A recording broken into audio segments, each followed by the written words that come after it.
Let's mic CM साहब। नमस्कार, let's mic CM साहब में आपका स्वागत है। मैं हूं राखी Jain.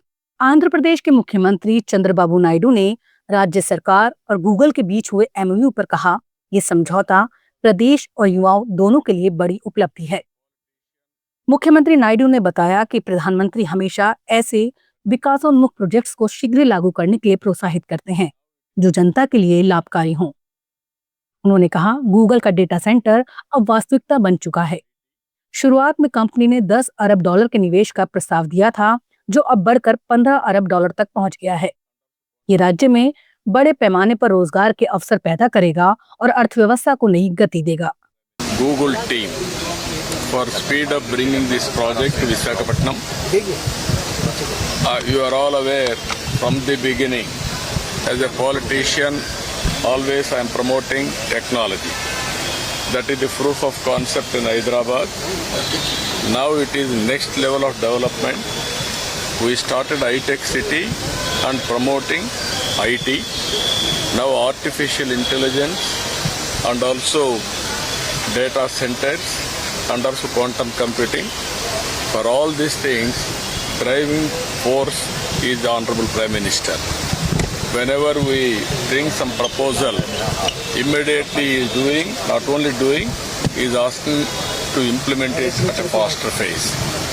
This is a very good momentum. I have seen so many changes in India. Indians are all well known for information technology. You take any global company, Indian origin are the CEOs. Jammu Kashmir के मुख्यमंत्री उमर अब्दुल्ला ने प्रदेश की पर्यटन अर्थव्यवस्था को लेकर चिंता जताई है। उन्होंने कहा, ये साल जम्मू कश्मीर के लिए बेहद कठिन रहा। सबसे पहले पहलगाम आतंकी हमले ने राज्य को झकझोरा।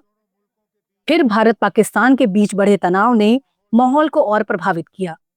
इसके बाद जुलाई, अगस्त और सितंबर में भारी बारिश और फ्लैश फ्लड्स से प्रदेश को गहरा नुकसान पहुंचा। इसका नतीजा यह है कि जम्मू कश्मीर की स्थिति फिलहाल बहुत खराब है। पर्यटन को फिर से पटरी पर लाने के लिए सरकार अब सक्रिय पहल कर रही है। हमारे लिए मुश्किल रहा। पहले पहलगाम का हमला, उसके बाद दोनों मुल्कों के बीच जो जंग का माहौल बना, और फिर जुलाई, अगस्त, सितंबर में जो बारिशों ने नुकसान किया, उन सब चीज़ों का नतीजा ये रहा कि जम्मू कश्मीर की माली हालत जो है वो काफ़ी खस्ता है। लेकिन तब भी, जैसे मैंने फिक्की के अपने दोस्तों को कहा, सारा अंधेरा नहीं है। अंधेरे में भी कई जगहों पे रोशनी की किरण नज़र आ रही है, और उसी चीज़ को सामने रखते हुए हम जम्मू कश्मीर के लोगों की खिदमत कर रहे हैं। और दिल्ली के मुख्यमंत्री रेखा गुप्ता ने एमएसएमई सेक्टर में महिला उद्यमियों को सशक्त बनाने विषय पर आयोजित कार्यक्रम में हिस्सा लिया। उन्होंने सरकार की इस प्रतिबद्धता को दोहराया कि महिलाओं को व्यवसाय और उद्यमिता के क्षेत्र में हर संभव प्रोत्साहन और सहयोग दिया जाएगा। इस मौके पर मुख्यमंत्री ने कहा, यदि देश की आधी आबादी यानी महिलाएं घर तक सीमित रहेंगी तो राष्ट्र प्रगति कैसे करेगा। केंद्र सरकार ने देश भर में महिलाओं के लिए अवसरों के द्वार खोले हैं और उन्हें आत्मनिर्भर बनने की दिशा में प्रेरित किया है। आधी आबादी यदि घर में बंद रहेगी तो देश तरक्की कैसे करेगा। जरूरी है कि हर हाथ काम करे, हर व्यक्ति अपने पूरे एफर्ट्स के साथ में इस समाज को, देश को आगे ले जाने की कोशिश करे। और ये बहुत इम्पोर्टेंट भी है। आज जहां 140 करोड़ लोग एक समय में भारत के लिए लायबिलिटी जैसे दिखते थे, जनसंख्या प्रश्न था, और कई सरकारों ने तो इसे जबरदस्ती नसबंदी जैसे विषय के साथ जोड़ा कि भाई जनसंख्या लायबिलिटी है, इसलिए पहले इसको खत्म करना शुरू करो। पर ये जनसंख्या एसेट भी बन सकती है। ये लोग देश के विकास के सारथी भी हो सकते हैं।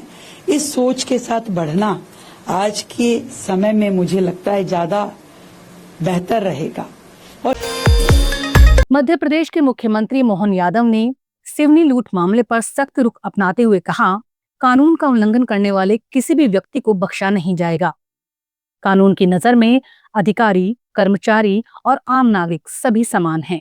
मुख्यमंत्री ने बताया कि इस मामले में एसडीओपी पूजा पांडे सहित कई पुलिस अधिकारियों के खिलाफ कार्रवाई की गई है।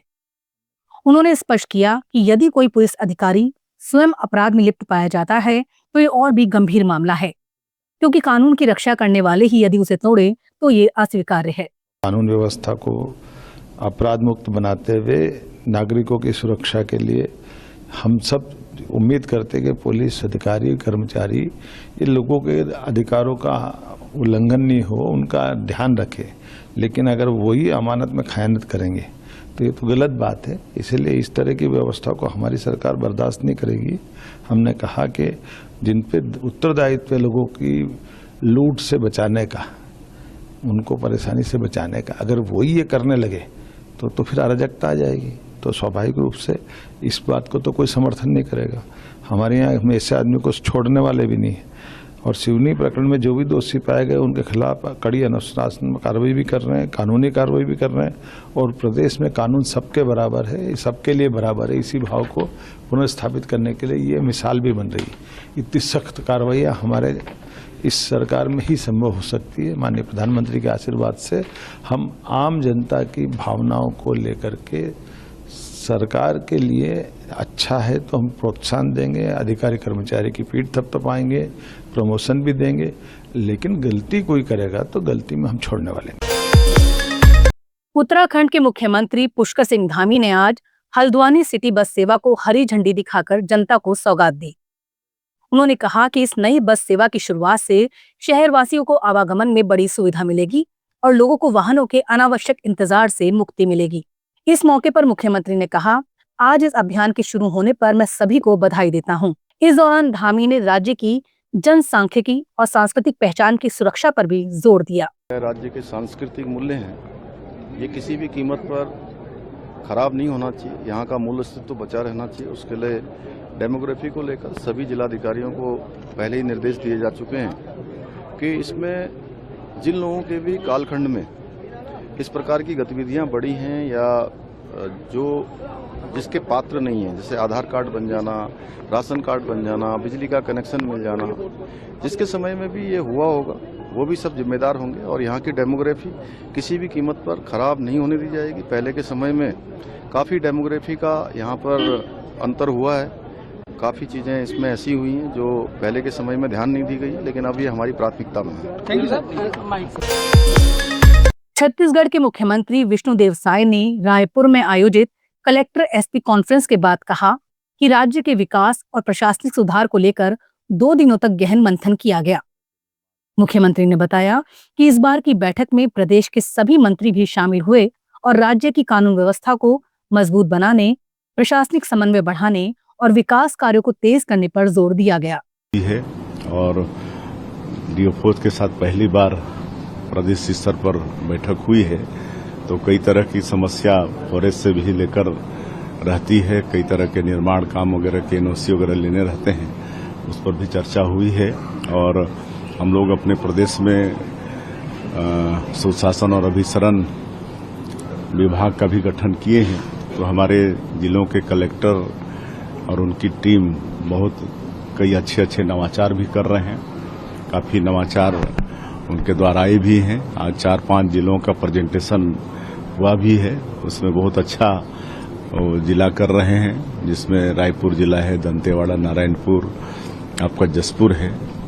और भी बहुत समयाभाव के कारण उनका नवाचार देख नहीं पाए हैं, लेकिन सभी को हम धन्यवाद देते हैं और सभी जिलों से ये आग्रह भी है कि उसको लोग एडॉप्ट भी करें। निश्चित रूप से उसका उनके जिले में भी लाभ होगा। लेट्स माइक सीएम साहब में फिलहाल इतना ही। देखते रहिए, सुनते रहिए लेट्स माइक। नमस्कार।